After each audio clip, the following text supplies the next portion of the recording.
Hello student, once again welcome in Sahaj शिक्षण.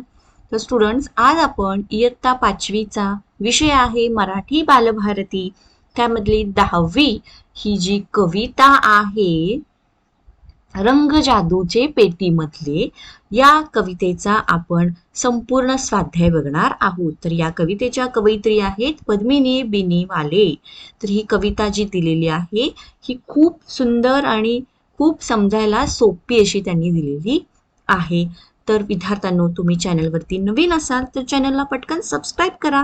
खाली जो बेल आयकॉन दिला आहे बेल आयकॉनवरती बटन प्रेस करा, जेणेकरून इथून पुढचे सगळे स्वाध्याय जेव्हा अपलोड करीन तेव्हा त्याचे तुम्हाला नोटिफिकेशन मिळेल. तसेच याच्या आधीचे सुद्धा धडे, कविता यांचे स्वाध्याय ऑलरेडी आपल्या चॅनलवरती अपलोड केलेले आहेत. तुम्ही प्लेलिस्टमध्ये जाऊन ते बघू शकता.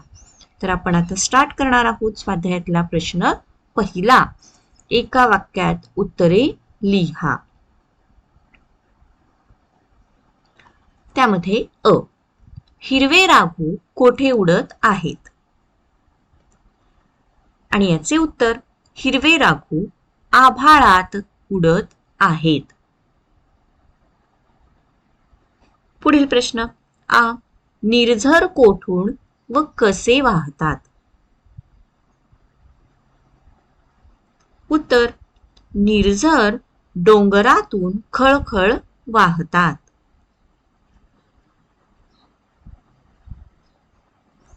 पुढे प्रश्न ई, चित्रातील भिंती कशा तयार होतात? याचे उत्तर, नेमक्या 4 रेषांमध्ये चित्रातील भिंती तयार होतात. पुढे ई प्रश्न, पाऊल वाटेवरून कोण येते? आणि याचे उत्तर, पाऊल वाटेवरून सखे सोबती येतात.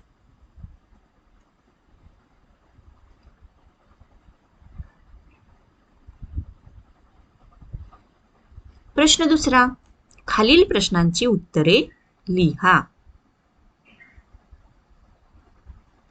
प्रश्न अ, इंद्रधनुष्यातील रंगांना जादूच्या पेटीतील रंग असे का म्हटले आहे?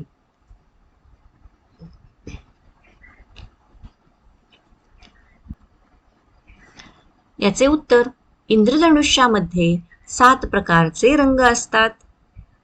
पावसाच्या थेंबातून जेव्हा प्रकाश किरणे जातात तेव्हा त्या पांढऱ्या रंगातून अनुक्रमे तांबडा, नारंगी, पिवळा, हिरवा, निळा, पारवा व जांभळा असे 7 रंग तयार होतात.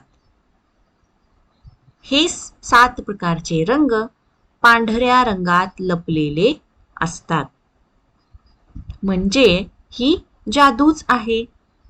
म्हणून इंद्रधनुष्यातील रंगांना जादूच्या पेटीतले रंग असे म्हटले आहे.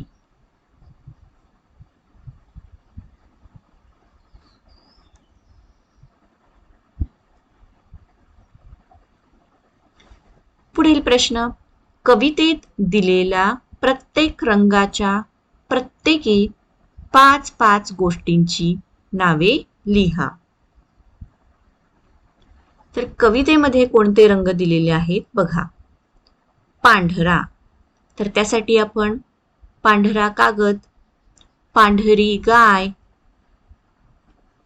पांढरा प्रकाश, पांढरा रुमाल, पांढरे पक्षी, ह्या 5 गोष्टींची नावे लिहिली.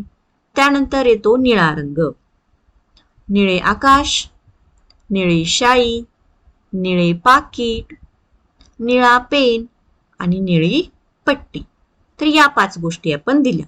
आता येतो हिरवा रंग. हिरवे झाड, हिरवे पान, हिरवा शालू, हिरवी मिरची आणि हिरवा पोपट. त्यानंतर लाल रंग. लाल टोपी, लाल चोच, लाल पेन, लाल रुमाल आणि लाल शर्ट. त्यानंतर येतो काळा रंग. शाई, त्यानंतर ढग, अंधार, काळा शर्ट, काळी इजार. तर हे अशा प्रकारे जे रंग दिले होते त्याचे 5-5 गोष्टींची नावे आपण लिहिलेली आहेत.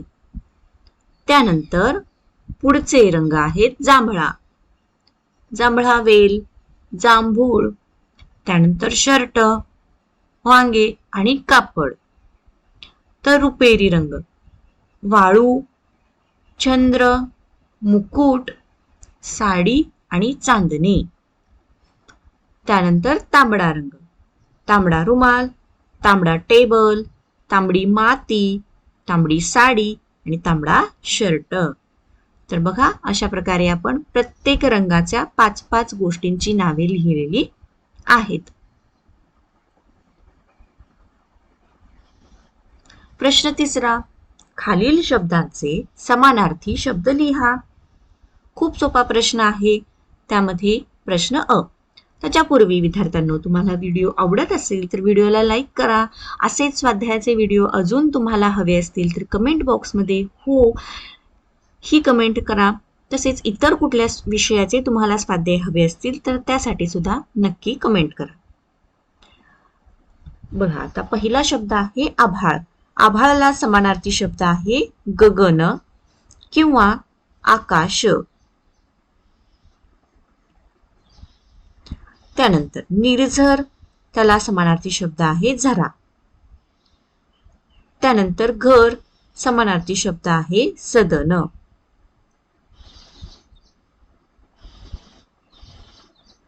आता चौथा, 5वा आणि 6वा प्रश्न हे तुम्हाला सोडवायचे आहेत. कारण बघा चौथा प्रश्न आहे, तुम्हाला कोणत्या रंगाचे कपडे जास्त आवडतात, ते का आवडतात ते सांगा. तर या ठिकाणी तुमचं जे काही स्वमत आहे, तुम्हाला कोणता रंग आवडतो तो लिहायचा आहे. पुढे 5वा प्रश्न सुद्धा कवितेत सांगितलेल्या चित्राप्रमाणे चित्र काढा. तर तुम्हाला एक छानसं चित्र काढायचं आहे. त्याचबरोबर कवितेत सुचवल्याप्रमाणे रंगांचा वापर करून ते चित्र रंगवा. तर कवितेमध्ये जे 7 रंग दिलेले आहेत त्या 7 रंगांचा वापर करून ते चित्र रंगवायचे आहे. आणि 6वा प्रश्न सुद्धा तुम्हालाच सोडवायचा आहे. तुमच्या स्वतःच्या घराचे चित्र काढा आणि घराचे वर्णन करणारी कविता करा. तर 4, 5, 6 हे जे प्रश्न आहेत हे तुम्हाला स्वतःहून सोडवायचे आहेत. तर विद्यार्थ्यांनो, या ठिकाणी या कवितेचा स्वाध्याय संपलेला आहे. तुम्हाला हा व्हिडिओ आवडला असेल तर व्हिडिओला लाईक करा, चॅनलला सबस्क्राईब करा. थँक्यू.